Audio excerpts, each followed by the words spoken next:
भाग 16 आत्म अनुशासन। अध्याय 1।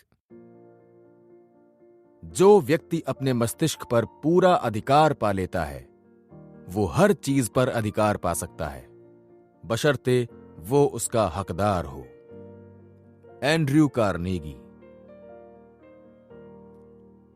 सुबह आदत की ब्रह्मांडीय शक्ति के नियम पर हुई चर्चा से कॉन्फ्रेंस के लोग उत्साहित हो गए थे। ये सलाह उन्हें बहुत समझदारी भरी लगी थी कि सफलता की दिशा में बढ़ रहे लोगों को अपनी आदतें बदल लेनी चाहिए। लंच रूम में जाने के बाद श्रोताओं को यह एहसास हुआ कि आज वो आखिरी बार एक दूसरे के साथ होंगे। इस एक सप्ताह में उनके कई मित्र बने थे और कईयों ने अपना मास्टरमाइंड गठबंधन बनाने के बारे में बात भी की थी ताकि वो जीवन के लक्ष्य हासिल करने में एक दूसरे की मदद कर सकें।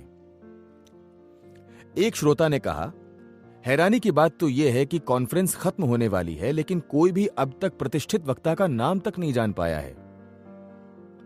उसी समय एक युवक अपने हाथ में एक कागज लहराता हुआ आया।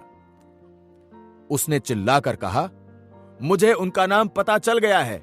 मैं जानता हूं कि यह प्रतिष्ठित वक्ता कौन है और मैं कल के अखबार में उनका नाम छापने जा रहा हूं। यह युवक एक रिपोर्टर था जिसे पहली बार इतनी सनसनीखेज खबर मिली थी। कई लोग उस युवक को घेर कर उससे वक्ता का नाम पूछने लगे लेकिन उसने दृढ़ता से इनकार कर दिया। मैं किसी भी तरह से इस सनसनीखेज खबर को उजागर नहीं करने वाला हूं। इसके बाद वो अपना लंच लेने चला गया। लंच रूम में जब शोर कम हो गया तो जिस संयोजक ने प्रतिष्ठित वक्ता का मंच पर पहले दिन परिचय दिया था उसने श्रोताओं से कहा, देवियों और सज्जनों, अब वो चीज जानने का समय आ गया है जिसका आपसे कॉन्फ्रेंस शुरू होने के दिन से ही वादा किया जा रहा है। कृपया जल्दी से लंच खत्म करके हॉल में लौट जाएं। वहां आपको अंतिम सच्चाई बताई जाएगी जिसका आप सबको इंतजार है। वो आखिरी कदम जो अमीरी की चाबी हासिल करने में आपकी मदद करेगा। एक महिला ने अपनी कुर्सी की तरफ बढ़ते हुए अपनी सहेली से कहा, कितनी रोमांचक बात है। कुछ श्रोताओं के चेहरे पर शंका के भाव थे। उन्हें लग रहा था कि प्रतिष्ठित वक्ता उन्हें कोई ऐसी बात कैसे बता सकता है जिससे उनकी जिंदगी की दिशा बदल जाएगी। वक्ता एक बार फिर मंच के छोर पर बैठा था। वो विचारमग्न लग रहा था और बोलने से पहले उसने अपना गला कई बार साफ किया। मैं अब आपको वो तरीके बताऊंगा जिनसे व्यक्ति अपने मस्तिष्क का स्वामी बन सकता है। मैं उस व्यक्ति के कथन से अपनी बात शुरू करता हूं जो अपनी आश्चर्यजनक सफलता से इस वाक्य की सच्चाई को साबित कर चुके हैं। कार्नेगी ने न सिर्फ अपनी जरूरत से ज्यादा भौतिक दौलत हासिल की बल्कि उन्होंने बाकी 11 दौलतें भी हासिल की जो जिंदगी की 12 दौलतों का अधिक महत्वपूर्ण हिस्सा है। जो लोग उन्हें अच्छी तरह से जानते हैं या उनके साथ काम कर चुके हैं वो कहते हैं कि कार्नेगी के चरित्र का सबसे प्रबल गुण यह था कि उन्होंने बहुत कम उम्र में ही अपने मस्तिष्क पर पूरा नियंत्रण पा लिया था। जिंदगी में कभी भी उन्होंने अपने विचार खुद सोचने के अधिकार को नहीं खोया। यह बहुत बड़ी सफलता और वरदान होगा अगर हर व्यक्ति ईमानदारी से यह कह सके, मैं अपनी किस्मत का मालिक हूं, मैं अपनी आत्मा का सेनापति हूं। ईश्वर का शायद यही इरादा रहा होगा। अगर उसका यह इरादा नहीं होता तो इंसान सिर्फ एक ही शक्ति से पूरी तरह नियंत्रित नहीं होता, अपने ही विचारों की शक्ति से। हम जिंदगी भर शारीरिक और मानसिक स्वतंत्रता खोजते फिरते हैं लेकिन ज्यादातर लोगों को यह स्वतंत्रता कभी नहीं मिलती है। क्यों? ईश्वर ने वो सभी साधन दिए हैं जिनके द्वारा इंसान स्वतंत्र हो सकता है। उसने हर एक को उन साधनों तक पहुंचने का माध्यम भी दिया है। यही नहीं, उसने स्वतंत्रता की प्राप्ति का उद्देश्य देकर हर इंसान को प्रेरणा भी दी है। जब अमीरी के दरवाजे की चाबी हम आसानी से पा सकते हैं तो फिर हम क्यों खुद को कैदी बना देते हैं और जिंदगी को जेल? गरीबी की जेल, बुरी सेहत की जेल, डर की जेल, अज्ञान की जेल। शारीरिक और मानसिक स्वतंत्रता की चाहत सभी लोगों में होती है लेकिन बहुत कम लोग इसे हासिल कर पाते हैं। कारण यह है कि इसकी तलाश करने वाले ज्यादातर लोग हर जगह इसे खोजते हैं सिर्फ वहीं नहीं खोजते जहां ये होती है। ये अमीरी की चाबी इंसान के अपने मस्तिष्क में होती है। यही उसका एकमात्र स्रोत है। हालांकि सबके मन में दौलत पाने की इच्छा होती है, लेकिन ज्यादातर लोग जिंदगी की सच्ची दौलतों को कभी नहीं देख पाते हैं। इसका कारण यह है कि वो ये पहचान ही नहीं पाते हैं कि हर तरह की अमीरी या दौलत की शुरुआत उनके मस्तिष्क में ही होती है। मस्तिष्क की शक्ति का समुचित दोहन सिर्फ एक ही माध्यम से किया जा सकता है, कठोर आत्म अनुशासन। अनुशासित और निश्चित लक्ष्यों की दिशा में बढ़ने वाले मस्तिष्क में जबरदस्त शक्ति होती है। यह शक्ति किसी पराजय को स्थायी नहीं मानती है और कभी हार नहीं मानती है। यह पराजय को विजय में बदल देती है, बाधाओं को सीढ़ियों में बदल देती है। ये सितारों को छूने की कोशिश करती है और ब्रह्मांड की शक्तियों का इस्तेमाल करके अपनी हर इच्छा पूरी कर लेती है। जो व्यक्ति आत्म अनुशासन के द्वारा खुद पर विजय पा लेता है, उस पर दूसरे कभी विजय नहीं पा सकते। आत्म अनुशासन 12 दौलतों में से एक है, लेकिन यह उससे भी बढ़कर है। यह हर प्रकार की दौलत हासिल करने की महत्वपूर्ण शर्त है। इसमें शारीरिक व मानसिक स्वतंत्रता, शक्ति, शोहरत और वो सभी भौतिक चीजें शामिल हैं जिन्हें हम दौलत का नाम देते हैं। कठोर आत्म अनुशासन वो एकमात्र साधन है जिसके द्वारा व्यक्ति अपने मस्तिष्क को किसी निश्चित प्रमुख लक्ष्य पर केंद्रित कर सकता है। इसके बाद ही आदत की ब्रह्मांडीय शक्ति का नियम उस लक्ष्य को स्वीकार करता है और उसे उसके भौतिक स्वरूप में बदलता है। ये इच्छा शक्ति और भावनाओं की शक्ति की कुंजी है, क्योंकि इसी से दोनों को प्राप्त किया जाता है, संतुलित किया जाता है और निश्चित लक्ष्यों की दिशा में निर्देशित किया जाता है। यह किसी निश्चित प्रमुख लक्ष्य को बनाए रखने की मार्गदर्शक शक्ति है। ये लगन का स्रोत है। इसी के द्वारा व्यक्ति अपने लक्ष्यों और योजनाओं पर कार्य करने की आदत विकसित कर सकता है। इसी शक्ति के द्वारा विचार संबंधी आदतें बनती हैं और कायम रहती हैं, जब तक कि आदत की ब्रह्मांडीय शक्ति का नियम उन्हें स्थायी बनाकर उनकी तार्किक परिणति तक नहीं पहुंचाता है।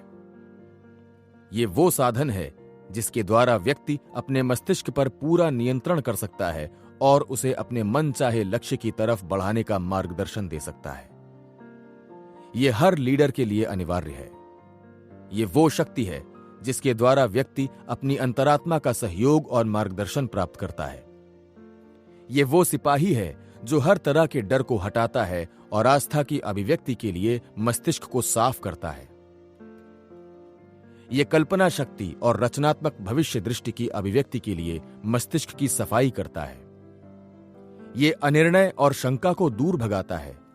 भौतिक दौलत हासिल करने के लिए अनिवार्य दौलत की चेतना को बनाने और कायम रखने में भी ये मदद करता है।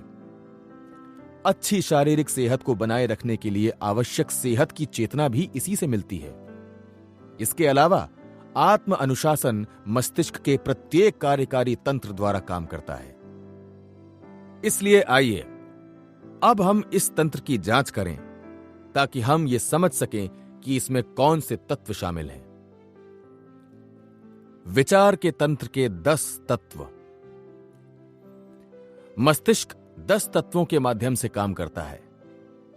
इनमें से कुछ स्वचालित हैं, जबकि बाकियों को इच्छा शक्ति से दिशा देनी पड़ती है। इस काम के लिए आत्म अनुशासन ही एकमात्र साधन है। ये 10 तत्व हैं। पहला, असीम बुद्धि। ये समस्त विचार शक्ति की स्रोत है और स्वचालित है, लेकिन इसे निश्चित लक्ष्य बनाकर उन्हें पाने के लिए व्यवस्थित और निर्देशित किया जा सकता है। असीम बुद्धि यानी इनफाइनाइट इंटेलिजेंस को एक बड़े जलाशय की संज्ञा दी जा सकती है, जिसमें से पानी लगातार बहता रहता है।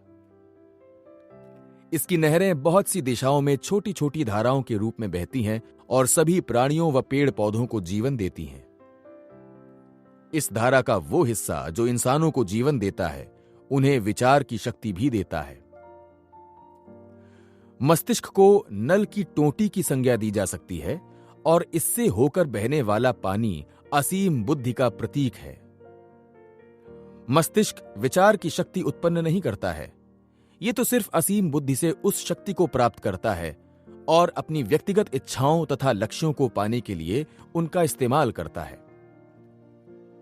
याद रखें, विचारों को नियंत्रित करने और उन्हें दिशा देने का अधिकार ही वो एकमात्र अधिकार है जिस पर व्यक्ति को पूरा नियंत्रण दिया गया है। इसका सृजनात्मक और विध्वंसात्मक दोनों ही प्रकार का उपयोग किया जा सकता है। निश्चित लक्ष्य द्वारा व्यक्ति इसे दिशा दे सकता है या इस कार्य को नजरअंदाज कर सकता है। यह फैसला हर व्यक्ति को करना होता है कि वो ऐसा करना चाहता है या नहीं। इस महान अधिकार का सही उपयोग सिर्फ आत्म अनुशासन द्वारा ही हो सकता है। दूसरा, चेतन मस्तिष्क। मस्तिष्क के दो खंड होते हैं, चेतन और अवचेतन। मनोवैज्ञानिकों की राय में इन दोनों हिस्सों की तुलना आइसबर्ग यानी हिमखंड से की जा सकती है। पानी के ऊपर दिखाई देने वाला हिस्सा चेतन मस्तिष्क का प्रतिनिधित्व करता है। पानी के नीचे छिपा हुआ हिस्सा अवचेतन मस्तिष्क का प्रतिनिधित्व करता है। इसलिए यह स्पष्ट है कि चेतन हिस्से में मस्तिष्क की सिर्फ 20% शक्ति का प्रयोग होता है। हमें यह भी नहीं भूलना चाहिए कि इस चेतन मस्तिष्क से ही हम सचेतन रूप से और इच्छानुसार विचार की शक्ति का दोहन करते हैं।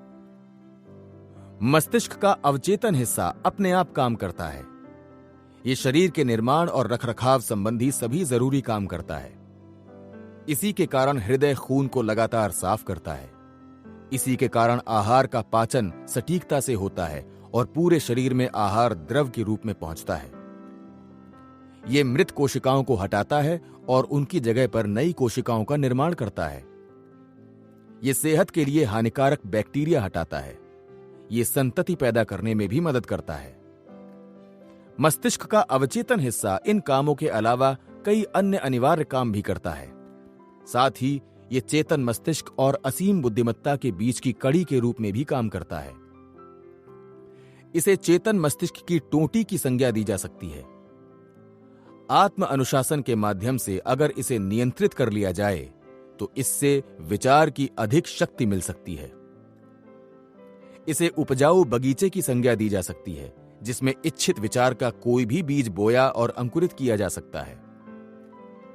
अवचेतन मस्तिष्क के महत्व का पता इस बात से चल सकता है कि यह असीम बुद्धि तक पहुंचने का एकमात्र जरिया है। इसलिए यही वो माध्यम है जिसके द्वारा सभी प्रार्थनाएं असीम बुद्धि तक पहुंचती हैं और यही वो माध्यम है जिसके द्वारा हमें उन प्रार्थनाओं का जवाब मिलता है। यही वो माध्यम है जो व्यक्ति के निश्चित प्रमुख लक्ष्य को उसके भौतिक स्वरूप में बदलता है। इसकी प्रक्रिया यह होती है कि अवचेतन मस्तिष्क व्यक्ति को पूरा मार्गदर्शन देता है ताकि वो अपनी इच्छित वस्तु को हासिल करने के लिए उपलब्ध स्वाभाविक साधनों का उचित उपयोग करे। अवचेतन मस्तिष्क विचार के आवेगों पर काम करता है। ये चेतन मस्तिष्क के सभी प्रबल विचारों को ग्रहण करता है और उन्हें उनके तार्किक परिणाम तक पहुंचाता है। बहरहाल, ये उन विचारों को प्राथमिकता देता है जिनके पीछे भावनात्मक शक्ति हो, जैसे कि डर की भावना या आस्था की भावना। इसीलिए आत्म अनुशासन की आवश्यकता होती है ताकि अवचेतन मस्तिष्क तक सिर्फ वही विचार या इच्छाएं पहुंचें जिनसे इच्छित वस्तु को पाने में मदद मिल सके। अवचेतन मस्तिष्क प्रबल विचारों को भी प्राथमिकता देता है।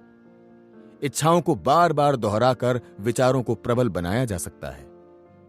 इससे यह स्पष्ट होता है कि निश्चित प्रमुख लक्ष्य बनाना क्यों महत्वपूर्ण है। इसी कारण आत्म अनुशासन द्वारा लक्ष्य को अपने दिमाग में बैठाना और उसे प्रबल बनाना बहुत जरूरी होता है। तीसरा, इच्छा शक्ति। इच्छा शक्ति मस्तिष्क के सभी विभागों की मुखिया है। इसमें विचार की सभी आदतों को संशोधित करने, बदलने या संतुलित करने की शक्ति होती है। इसके निर्णय अंतिम होते हैं और इन्हें सिर्फ यही बदल सकती है।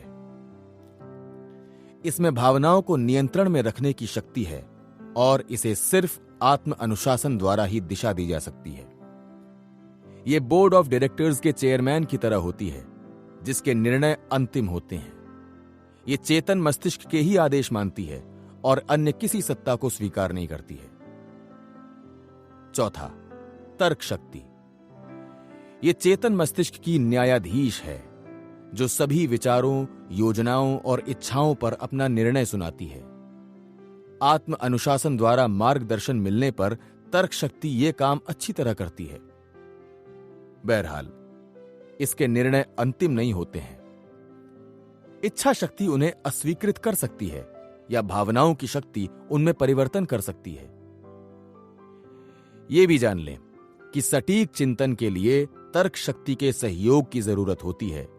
हालांकि आमतौर पर 10,000 लोगों में से सिर्फ एक में ही यह जरूरत पूरी होती है। इससे यह स्पष्ट हो जाता है कि इतने कम लोग सटीक चिंतक क्यों होते हैं। जिसे हम आमतौर पर चिंतन का नाम देते हैं, वो अक्सर भावनाओं का काम है। प्रायः इस तरह के तथाकथित चिंतन पर आत्म अनुशासन का मार्गदर्शक प्रभाव नहीं होता है और इसका इच्छा शक्ति या तर्क शक्ति से भी कोई संबंध नहीं होता है। 5. भावनाओं की शक्ति। यह मस्तिष्क के अधिकांश कार्यों का स्रोत है।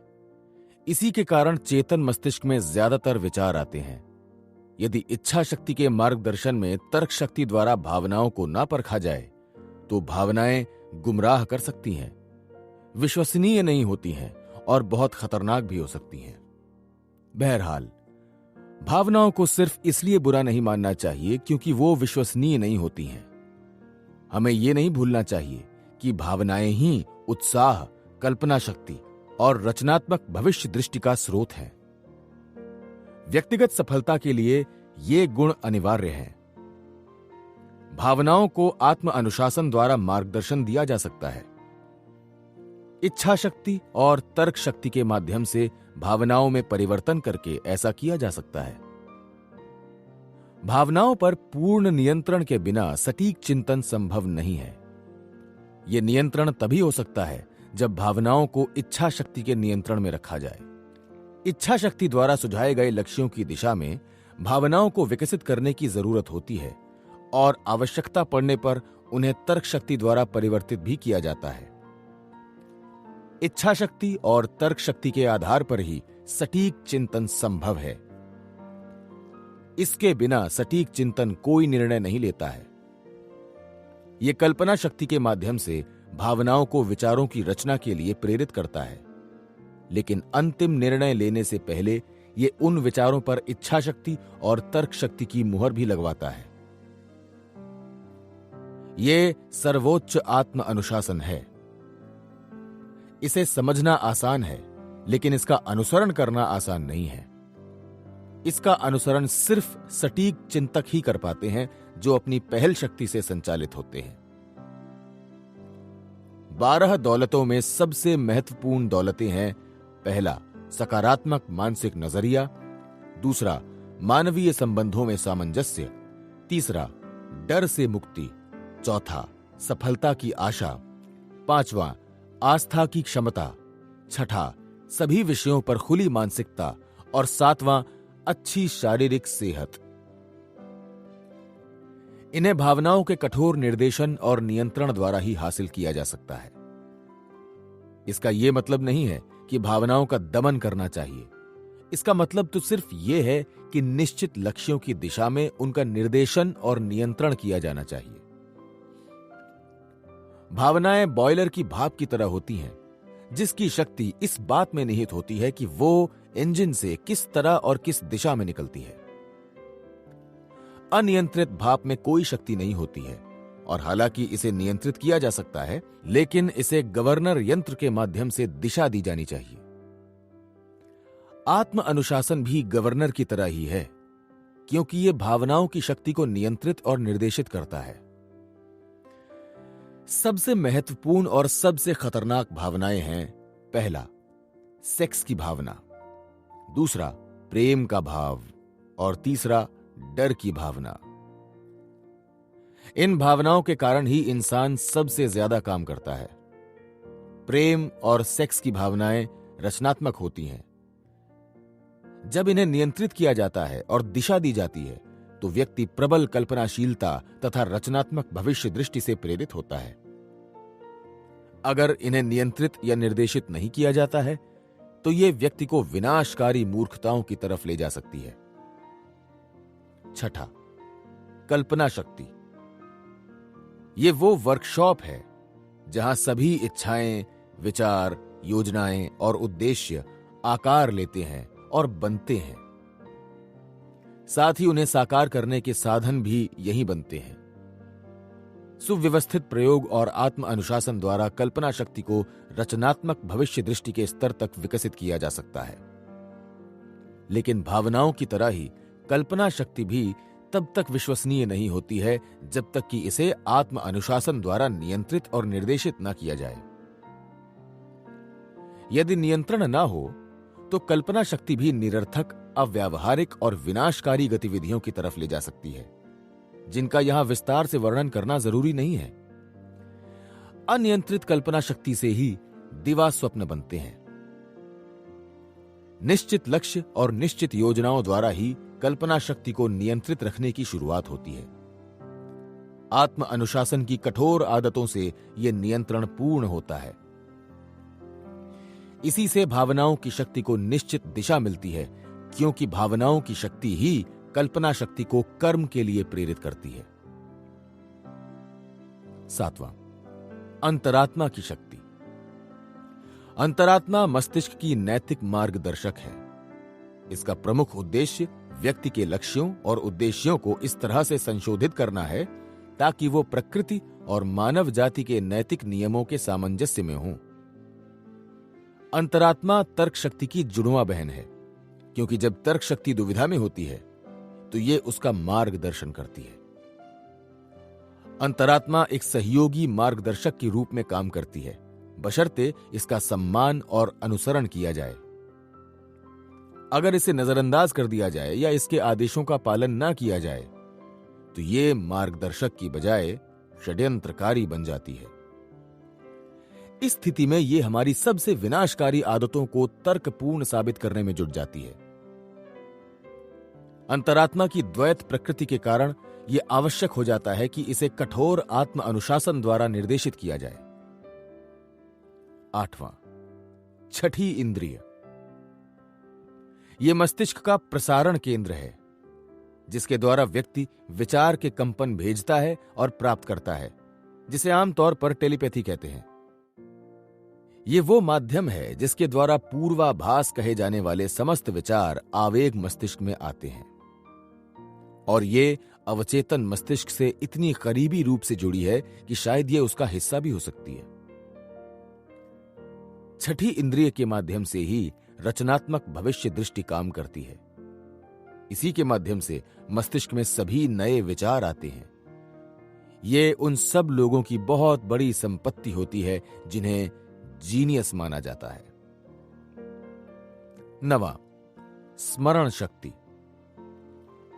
यह मस्तिष्क की फाइलिंग कैबिनेट है, जहां सभी विचार, आवेग, सभी अनुभव और शरीर की पांचों इंद्रियों के माध्यम से मस्तिष्क तक पहुंचने वाली सभी अनुभूतियां एकत्रित की जाती हैं।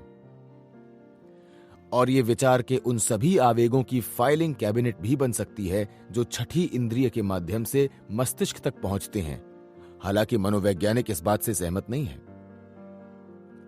बहरहाल, स्मरण शक्ति तब तक विश्वसनीय नहीं होती है जब तक कि इसे आत्म अनुशासन द्वारा नियंत्रित और निर्देशित न किया जाए।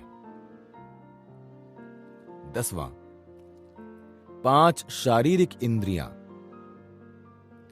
ये मस्तिष्क की शारीरिक भुजाएं हैं, जिनके द्वारा ये बाहरी दुनिया से संपर्क करता है और उससे जानकारी हासिल करता है। शारीरिक इंद्रियां विश्वसनीय नहीं होती हैं, इसलिए उन्हें आत्म अनुशासन की लगातार जरूरत होती है। किसी भी तरह की गहन भावनात्मक स्थिति में इंद्रियां दुविधाग्रस्त और अविश्वसनीय हो जाती हैं। आसान से आसान भ्रामक स्थिति में इंद्रियां धोखा खा सकती हैं। जिंदगी के आम दैनिक अनुभवों में भी वो धोखा खा सकती हैं। डर की भावना के वशीभूत होने पर शारीरिक इंद्रियां अक्सर विशाल दैत्य पैदा कर लेती हैं, जिनका अस्तित्व सिर्फ कल्पना में ही होता है। जब डर प्रबल होता है तो वो जिंदगी के हर तथ्य को बढ़ा चढ़ाकर दिखा सकती हैं या विकृत कर सकती हैं। इस तरह हमने उन 10 तत्वों का संक्षिप्त वर्णन कर दिया है जो इंसान की सभी मानसिक गतिविधियों में होते हैं।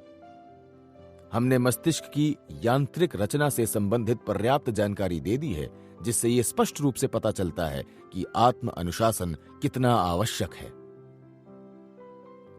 आत्म अनुशासन विचार की आदतों पर नियंत्रण से हासिल होता है। आत्म अनुशासन का संबंध सिर्फ विचार की शक्ति से है। हर अनुशासन की जड़ मस्तिष्क में होती है, हालांकि इसके प्रभाव शरीर के कार्यों में भी प्रकट हो सकते हैं। विचार की शक्ति। आप जहां हैं और जो हैं, विचार की आदतों के कारण हैं। मैं इस बात को दोबारा कहना चाहता हूं ताकि आप सचमुच इस जानकारी को अपने भीतर बैठा लें। आप जहां हैं और जो हैं, विचार की आदतों के कारण हैं। आपकी विचार की आदत आपके जीवन की एकमात्र परिस्थिति है जिस पर आपका पूरा नियंत्रण है। यह जिंदगी का सबसे गहन तथ्य है, क्योंकि इससे यह साबित होता है कि ईश्वर इस महान अधिकार की आवश्यकता को समझते थे। अगर ऐसा नहीं होता तो उन्होंने इसे जीवन की वो एकमात्र परिस्थिति नहीं बनाया होता जिसे हम पूरी तरह नियंत्रित कर सकते हैं। ईश्वर इंसान को विचार की आदतों पर पूरा नियंत्रण देना चाहते थे। इसका प्रमाण हमें स्पष्ट रूप से आदत की ब्रह्मांडीय शक्ति के नियम में भी दिखता है। वो माध्यम जिसके द्वारा विचार की आदतें स्थायी बनती हैं, ताकि आदतें स्वचालित बन जाएं और बिना किसी प्रयास के काम करती रहें। यहां मैं सिर्फ इस तथ्य की तरफ ध्यान दिलाना चाहता हूं कि ईश्वर ने हमारे मस्तिष्क में ही ऐसी रचना की है जिसके द्वारा सभी आदतें स्वचालित बन जाएं। आत्म अनुशासन वो सिद्धांत है जिसके द्वारा व्यक्ति अपने विचार तंत्रों को इस तरह आकार दे सकता है ताकि वो उसके लक्ष्यों और उद्देश्यों के सामंजस्य में हों। इस अधिकार के साथ एक भारी जिम्मेदारी भी आती है, क्योंकि इसी से काफी हद तक यह तय होता है कि व्यक्ति जिंदगी में कितनी ऊंचाई पर पहुंचेगा। अगर इस अधिकार को नजरअंदाज किया जाता है, अगर व्यक्ति निश्चित लक्ष्यों की तरफ ले जाने वाली आदतें नहीं डालता है, तो जिंदगी की परिस्थितियां जो व्यक्ति के नियंत्रण से बाहर होती हैं, अपना काम करेंगी और यह अक्सर बहुत खराब काम होता है। हर व्यक्ति में बहुत सी आदतें होती हैं। कुछ आदतें हम खुद डालते हैं, बाकी अपने आप डल जाती हैं। ये आदतें डर, शंका, चिंता, तनाव, लोभ, अंधविश्वास, ईर्ष्या और नफरत के कारण डलती हैं। आत्म अनुशासन ही वो एकमात्र साधन है जिसके द्वारा व्यक्ति अपनी विचार की आदतों को नियंत्रित और निर्देशित कर सकता है, जब तक कि आदत की ब्रह्मांडीय शक्ति का नियम उन्हें स्थायी और स्वचालित न बना दे। इस पर सावधानी से विचार करें, क्योंकि ये आपकी मानसिक, शारीरिक और आध्यात्मिक तकदीर की कुंजी है। आप विचार की मनचाही आदतें डाल सकते हैं ताकि वो आपको अपने इच्छित लक्ष्य की तरफ ले जाएं, या फिर आप जिंदगी की नियंत्रित ना हो सकने वाली परिस्थितियों को आदतें डालने दे सकते हैं जो आपको असफलता की तरफ ले जाएंगी।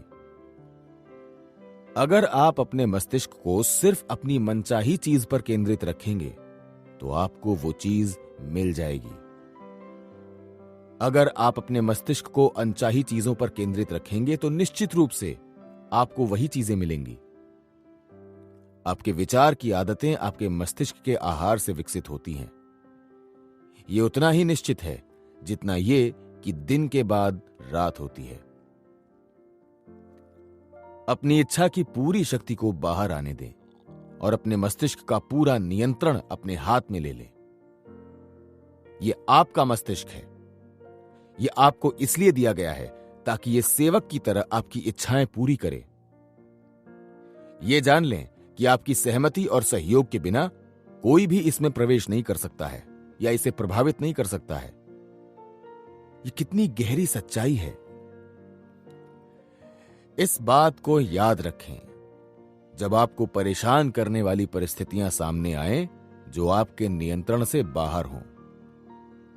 इस बात को याद रखें जब डर, शंका और चिंता आपके मस्तिष्क के खाली बेडरूम में आकर कब्जा जमा लें।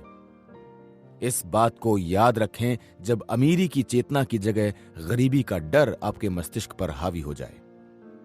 और यह भी याद रखें कि आत्म अनुशासन ही वो एकमात्र माध्यम है जिसके द्वारा व्यक्ति अपने मस्तिष्क पर पूरा नियंत्रण कर सकता है। आप कोई कीड़े मकोड़े नहीं हैं जिसे मिट्टी में रेंगने के लिए बनाया गया है। अगर ऐसा होता तो आपको ऐसे शारीरिक साधन दिए गए होते जिनके द्वारा आप अपने 2 पैरों पर चलने की बजाय अपने पेट के बल रेंगने में समर्थ होते। आपके शरीर को इतना सक्षम बनाया गया है कि आप खड़े हो सकें, चल सकें और सोच सकें। आप उस सर्वोच्च उपलब्धि तक पहुंचने का तरीका सोच सकते हैं जिसकी आप कल्पना कर सकते हैं। इससे कम में संतुष्ट क्यों रहें?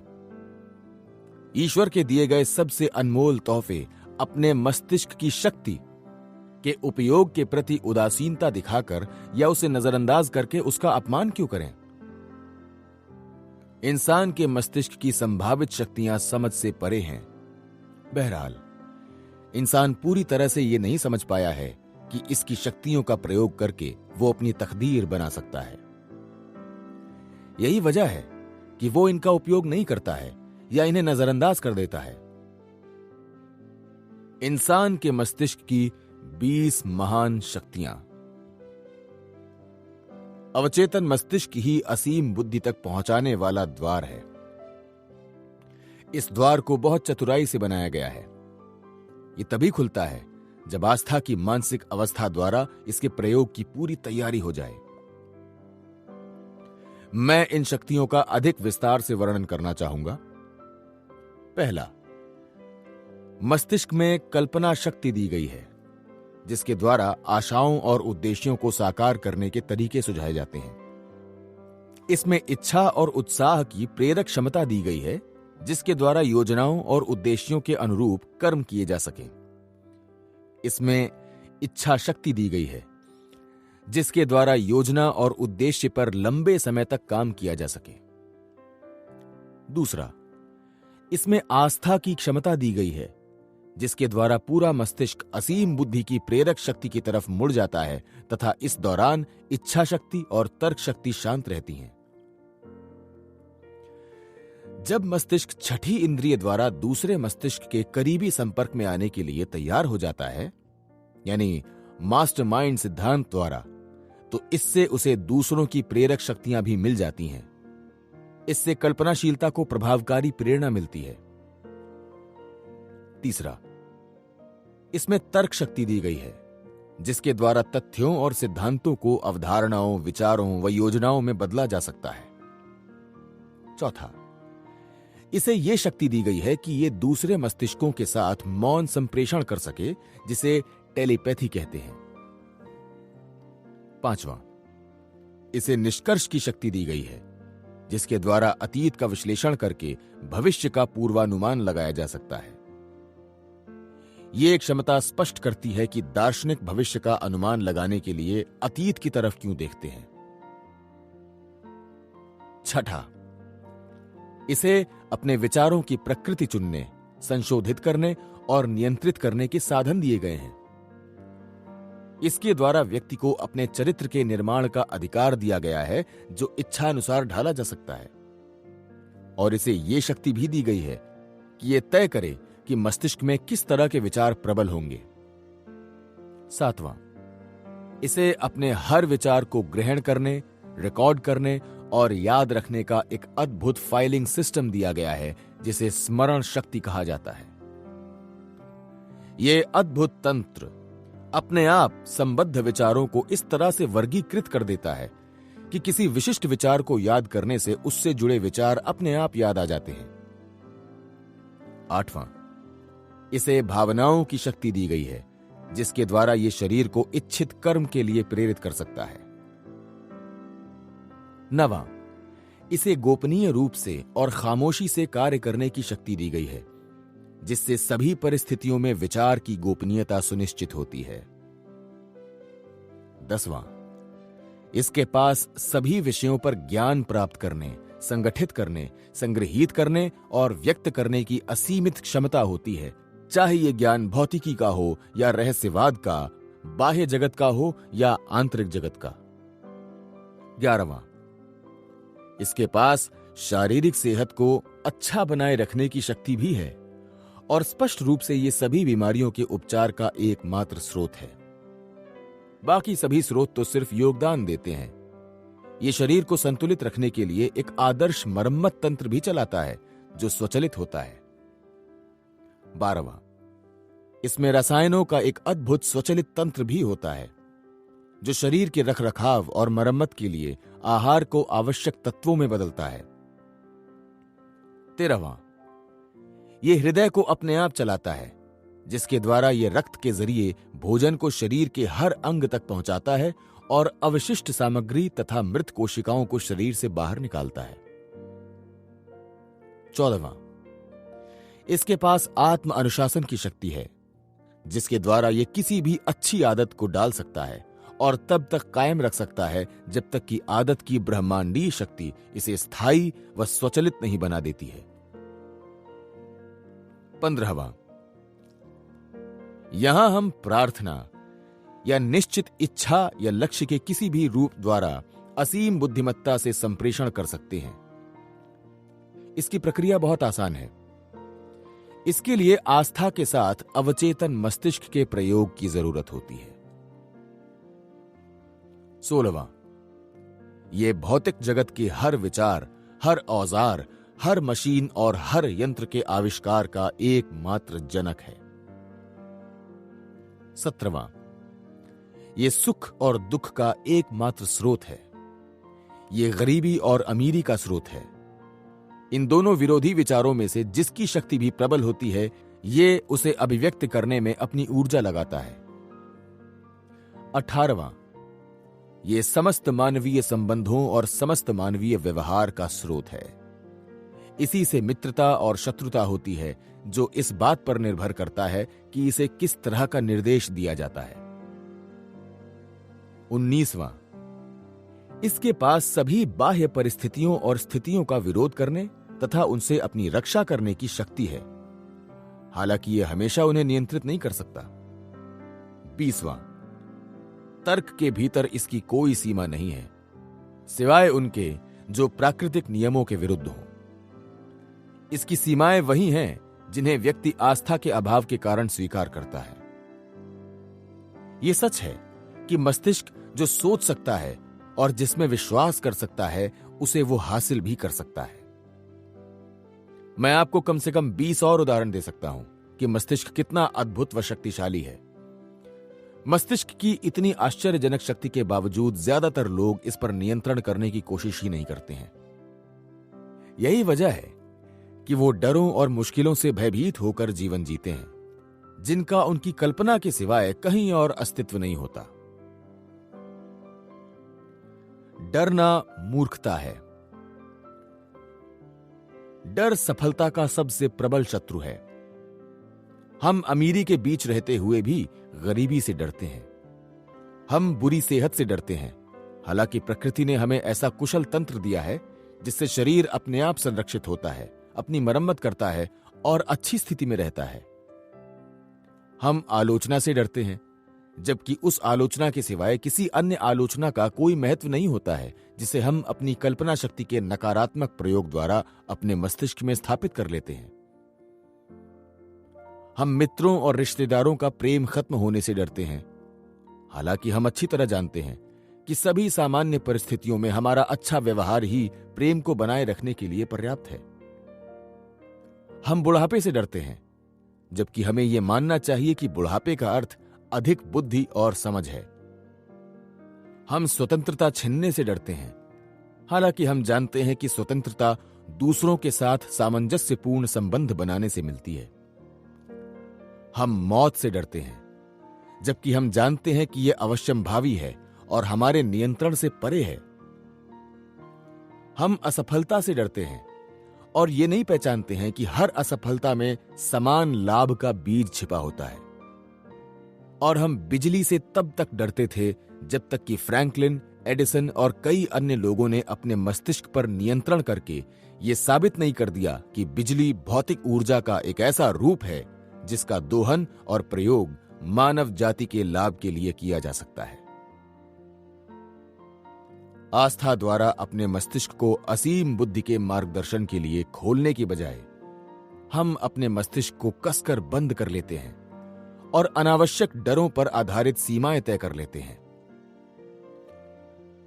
हम जानते हैं कि इंसान इस पृथ्वी के बाकी सभी प्राणियों पर शासन करता है। बहरहाल, हम अपने चारों तरफ ठीक से नहीं देखते हैं। हम हवा में उड़ने वाले पक्षियों और जंगल में रहने वाले जानवरों को देखकर ये नहीं सीखते हैं कि दैवी योजना द्वारा मूक जानवरों को भी सब कुछ दिया गया है। जानवरों को भी भोजन और उनके अस्तित्व के लिए आवश्यक सभी चीजें दी गई हैं।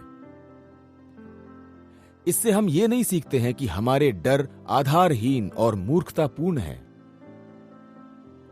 हम अवसरों की कमी की शिकायत करते हैं और उन लोगों के खिलाफ मोर्चा संभाल लेते हैं जो अपने मस्तिष्क पर नियंत्रण कर लेते हैं। हम ये नहीं पहचानते हैं कि दृढ़ मस्तिष्क वाले व्यक्ति के पास ये अधिकार और शक्ति है कि वो अपनी जरूरत की हर भौतिक चीज हासिल कर ले। हम शरीर के दर्द से डरते हैं और ये नहीं पहचानते हैं कि दर्द ही वो शाश्वत भाषा है जिसके द्वारा हमें उन बुराइयों और खतरों की चेतावनी दी जाती है जिनमें सुधार की जरूरत होती है। अपने डरों के कारण हम ईश्वर से छोटी छोटी समस्याओं के संबंध में प्रार्थना करते हैं जिन्हें हम खुद ही सुलझा सकते हैं और हमें सुलझाना भी चाहिए। फिर जब हमें मनचाहे परिणाम नहीं मिलते हैं तो हम हार मान लेते हैं और आस्था गंवा देते हैं, बशर्ते हम में पहले आस्था हो। हम मस्तिष्क की शक्तियों के रूप में मिले वरदानों के लिए प्रार्थना या धन्यवाद देने के अपने कर्तव्य को भी नहीं पहचानते हैं। हम पाप के बारे में बातें करते हैं और भाषण झाड़ते हैं। बहरहाल, हम ये नहीं समझ पाते हैं कि सबसे बड़ा पाप यह है कि हम परम बुद्धिमान ईश्वर में आस्था खो दें। उसने अपने सभी बच्चों को इतने ज्यादा वरदान दिए हैं जो इस पृथ्वी का कोई पिता अपने बच्चों को देने के बारे में सोच भी नहीं सकता है। हम आविष्कारों की दैवीय प्रेरणा को युद्ध द्वारा विनाश के औजारों में बदल देते हैं। फिर जब प्रतिफल का नियम हमें अकाल और व्यावसायिक मंदी के रूप में परिणाम देता है तो हम उसकी शिकायत करते हैं। हम मस्तिष्क की शक्ति का असंख्य तरीकों से दुरुपयोग करते हैं क्योंकि हम ये नहीं पहचानते हैं कि आत्म अनुशासन से इस शक्ति का दोहन किया जा सकता है और अपनी आवश्यकताओं की पूर्ति के लिए इसका इस्तेमाल किया जा सकता है। हम जिंदगी भर यही करते रहते हैं। हम भूसा खाते हैं और अनाज के दानों को दूर फेंक देते हैं। विचार की प्रकृति से संबंधित कुछ तथ्य। आत्म अनुशासन के विश्लेषण को छोड़ने से पहले, जो पूरी तरह से विचार की यांत्रिकी से संबंधित है, मैं विचार के बारे में कुछ तथ्यों और आदतों का वर्णन करूंगा ताकि हम सटीक चिंतन की कला सीख सकें। पहला, हर तरह के विचार में, चाहे यह सकारात्मक हो या नकारात्मक, अच्छा हो या बुरा, सही हो या गलत, इसका भौतिक स्वरूप छिपा होता है। यह निश्चित लक्ष्य हासिल करने की योजनाओं और साधनों की प्रेरणा देता है जिनके द्वारा तर्कपूर्ण और स्वाभाविक माध्यमों से इस भौतिक स्वरूप को साकार किया जा सकता है। जब कोई विचार आदत बन जाता है और आदत की ब्रह्मांडीय शक्ति के नियम से संचालित होने लगता है तो अवचेतन मस्तिष्क उपलब्ध साधनों की मदद से इसे इसके तार्किक परिणाम तक पहुंचाता है। यह पूरी तरह सच नहीं है कि विचार ही वस्तु हैं, लेकिन यह सच है कि विचारों से ही हर वस्तु बनती है और हर वस्तु हूबहू उस विचार के अनुरूप होती है जिसके अनुसार उसे बनाया गया है।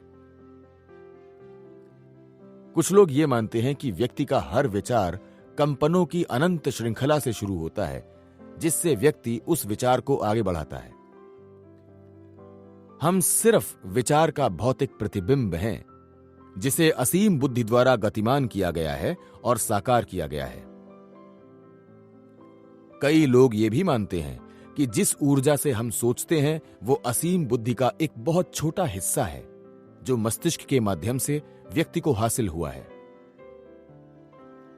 इस मान्यता के विपरीत कोई भी विचार सही साबित नहीं हुआ है। दूसरा, आत्म अनुशासन के प्रयोग द्वारा विचार को इच्छित लक्ष्य की दिशा में बढ़ने के लिए प्रभावित किया जा सकता है, नियंत्रित किया जा सकता है और निर्देशित किया जा सकता है। अपने लक्ष्य को हासिल करने के लिए जरूरी आदतें डालकर हम किसी भी विचार को साकार कर सकते हैं। तीसरा, विचार की शक्ति का अवचेतन मस्तिष्क की मदद से शरीर की हर कोशिका पर नियंत्रण होता है। यह घायल या मृत कोशिकाओं की मरम्मत करने या उन्हें बदलने का काम करती है। यह उनके विकास को प्रेरित करती है। ये शरीर के सभी अंगों के कार्यों को प्रभावित करती है और आदत तथा व्यवस्था के अनुरूप उनसे काम करवाती है। ये शारीरिक प्रतिरोध द्वारा बीमारी से मुकाबला करने में भी मदद करती है। ये काम अपने आप होते हैं, लेकिन उनमें से कईयों को स्वेच्छा से भी प्रेरित किया जा सकता है। चौथा, मनुष्य की सभी उपलब्धियां विचार के रूप में शुरू हुई हैं, फिर उन्हें योजनाओं, लक्ष्यों और उद्देश्यों में व्यवस्थित करके शारीरिक कर्म में अभिव्यक्त किया गया। हर काम 9 मूलभूत उद्देश्यों में से एक या अधिक उद्देश्यों से प्रेरित होता है। पांचवां, मस्तिष्क की पूरी शक्ति इसके 2 हिस्सों के माध्यम से काम करती है, चेतन और अवचेतन। चेतन मस्तिष्क व्यक्ति के नियंत्रण में होता है। अवचेतन मस्तिष्क असीम बुद्धि के नियंत्रण में होता है और असीम बुद्धि व चेतन मस्तिष्क के बीच संप्रेषण का माध्यम होता है। छठी इंद्रिय अवचेतन मस्तिष्क के नियंत्रण में होती है और यह अपने आप काम करती है, लेकिन इसे चेतन मस्तिष्क के निर्देशों का पालन करने के लिए प्रभावित किया जा सकता है। छठा, मस्तिष्क के चेतन और अवचेतन दोनों ही हिस्से निश्चित आदतों के अनुसार काम करते हैं और व्यक्ति द्वारा डाली गई विचार की आदतों के अनुरूप तालमेल बैठा लेते हैं, चाहे वो आदतें स्वैच्छिक हों या ना हों।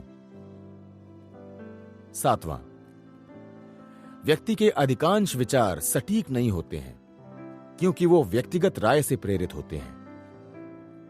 तथ्यों द्वारा उनकी जांच नहीं की जाती है, या फिर वो विचार पूर्वाग्रह, डर या भावनात्मक रोमांच का परिणाम होते हैं, जिसमें तर्क शक्ति को उनमें संशोधन करने का कोई अवसर नहीं दिया जाता है या बहुत कम अवसर दिया जाता है। आठवां, सटीक चिंतन का पहला कदम, जो सिर्फ पर्याप्त आत्म अनुशासन वाले लोग ही उठा सकते हैं, तथ्यों को कल्पना व अफवाहों से अलग करना है। तथ्यों की पुष्टि करने के बाद दूसरा कदम है उन्हें 2 श्रेणियों में बांटना, महत्वपूर्ण और महत्वहीन। हर वो तथ्य महत्वपूर्ण है जिसके प्रयोग से व्यक्ति को अपने प्रमुख लक्ष्यों को पाने में मदद मिलती हो या किसी ऐसे छोटे लक्ष्य को पाने में मदद मिलती हो जो बड़े लक्ष्य की ओर ले जाता हो। बाकी सभी तथ्य तुलनात्मक रूप से महत्वहीन हैं। औसत व्यक्ति जिंदगी भर अविश्वसनीय जानकारी और महत्वहीन तथ्यों पर आधारित निष्कर्षों से जूझता रहता है। इसलिए वो शायद ही कभी उस तरह के आत्म अनुशासन के करीब पहुंच पाता है जिसे तथ्यों की जरूरत होती है और जो महत्वपूर्ण तथा महत्वहीन तथ्यों में भेद करता है। 9वां, निश्चित लक्ष्य पर आधारित इच्छा ही व्यक्तिगत सफलता से संबंधित हर वैचारिक कर्म की प्रेरणा है। किसी भी तरह की गहन इच्छा कल्पना शक्ति को प्रेरित करती है ताकि ये उस लक्ष्य को हासिल करने के तरीके खोजे। अगर विचारों के दोहराव द्वारा इच्छा को लगातार मस्तिष्क में रखा जाता है तो अवचेतन मस्तिष्क इसे ग्रहण कर लेता है और अपने आप इसे इसके तार्किक परिणाम तक पहुंचा देता है। ये मानवीय विचार नामक सबसे बड़े रहस्य के बारे में कुछ महत्वपूर्ण तथ्य हैं। इनसे यह स्पष्ट हो जाता है कि सटीक चिंतन सिर्फ आत्म अनुशासन की कठोर आदतों द्वारा ही संभव है। एक महिला श्रोता ने अपना हाथ उठाते हुए पूछा, हम आत्म अनुशासन का विकास कहां और कैसे शुरू कर सकते हैं? वक्ता ने जवाब दिया, अच्छा सवाल है। ऐसा निश्चित प्रमुख लक्ष्य पर ध्यान केंद्रित करके किया जा सकता है। एकाग्रता की शक्ति के बिना कोई भी महान चीज आज तक हासिल नहीं हुई है।